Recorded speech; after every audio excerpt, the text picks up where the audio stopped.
Miranda Devine, you know her well from the New York Post and from her books, The Big Guy, How a President and His Son Sold Out America, and of course, Laptop from Hell. Miranda, thank you so much for joining me tonight on the U.S. Report. Big breaking news about the indictment of James Comey. Tell me, what do we know? How is this being received? And how is the media trying to spin this as being about Trump retribution and not about claims that he lied to Congress, which is a pretty serious matter? Yes, thanks, James. It really is huge news, and it honestly just broke very shortly ago in New York. And so the media reaction so far hasn't been voluminous, other than, it's to cast kind of doubt on whether or not this is legitimate and whether this is Trump weaponizing the FBI, just as he complained that his predecessor weaponized the FBI. But the fact is that James Comey, the former FBI director, was instrumental in this crossfire hurricane, this Russia hoax.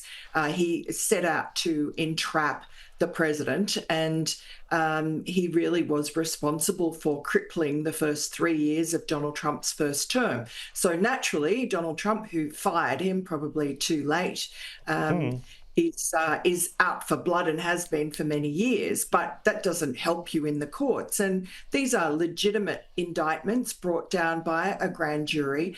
They are for making a false statement, which is slightly different from perjury, and also obstruction of justice. And we believe they are to do with Comey's testimony exactly 5 years ago to Congress, in which he was asked about leaks of classified information to do with the Russia hoax, which he himself admitted it ended up leading to the establishment of an independent investigator in Robert Mueller, which really tied up the Trump administration. Comey said he had hoped that would happen.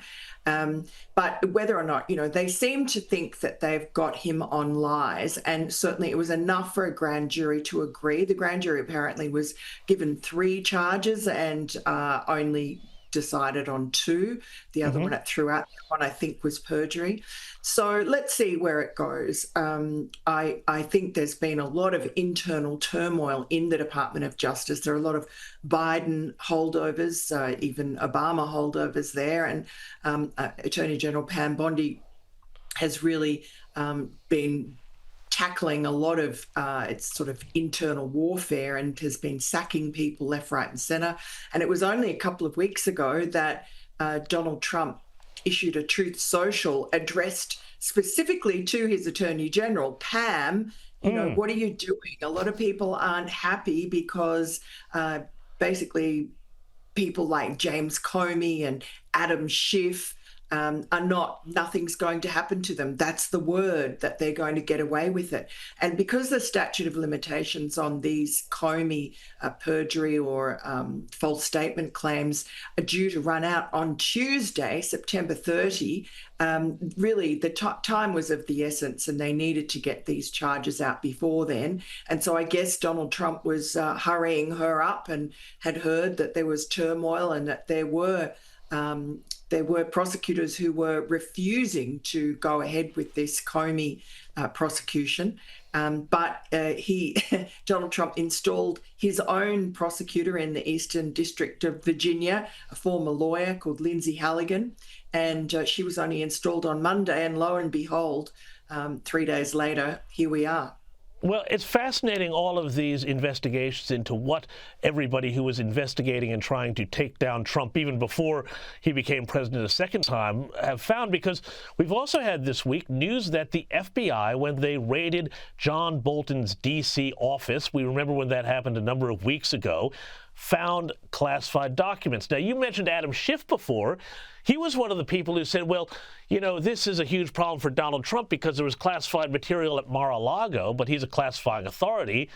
This would seem to say that, well, this exposes the left and the Democrats and saying, well, John Bolton should be treated just the same as they wanted to treat Donald Trump.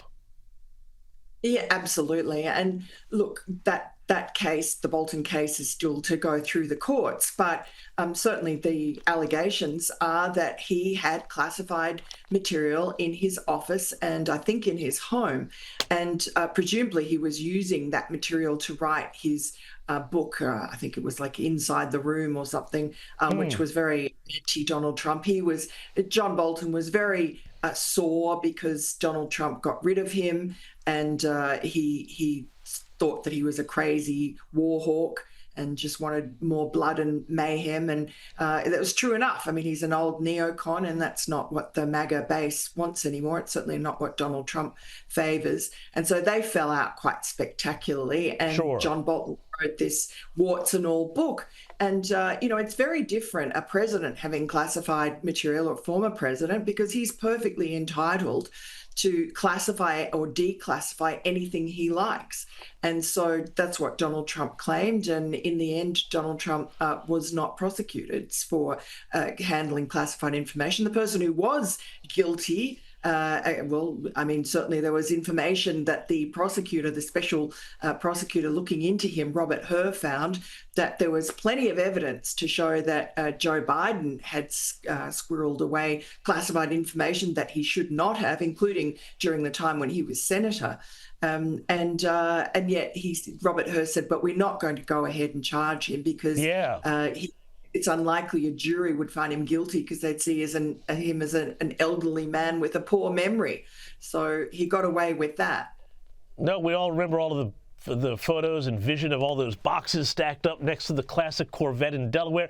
Hey, Miranda, before I let you go, the reason why I wanted you on the show when I originally invited you on this week was to talk about the Charlie Kirk Memorial, which you had the privilege to attend. And I still want to talk about that a bit.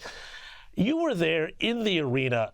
I just love, we spoke about this before, but I'd love you to share with our viewers your feelings and your thoughts about what happened there in that arena, because it was such a special thing. Your perspective on Charlie Kirk and his legacy, and what those hundreds of thousands of people who were there and the millions who were watching are going out now and doing in terms of taking that positive conservative message out to America and the world.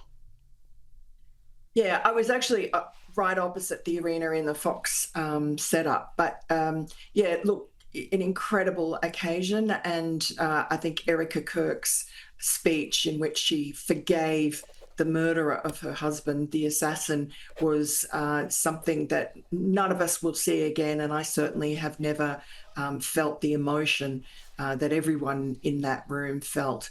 And it's I think the ripple effect going from Charlie Kirk's assassination has really affected the entire country. And I've heard from people in Australia and across the world as well, that he was really a modern day martyr. And he was a conservative youth leader, but he was also a Christian evangelist. And he reached many people on campuses. He would just go and he would debate them civilly and courteously and just put up facts. And he has been so badly character assassinated during the period before his death until he was finally assassinated. And I think that a lot of people now are looking back at his words and the thousands of hours of videotape that was made of his debates and his speeches and his books and his daily podcast, and saying, oh, they were wrong, that they were lied to, that the media lied and said that he wanted stone gays or that he was racist. None of that. It was all taken out of context and twisted. So he really had a message of love, and he was a warrior, a conservative warrior, but he was really about people, encouraging young people to get married and have children and lead a happy and fulfilling life, and particularly to young men, just like the young man who ended up murdering him. Absolutely, Miranda. Thank you so much for your time.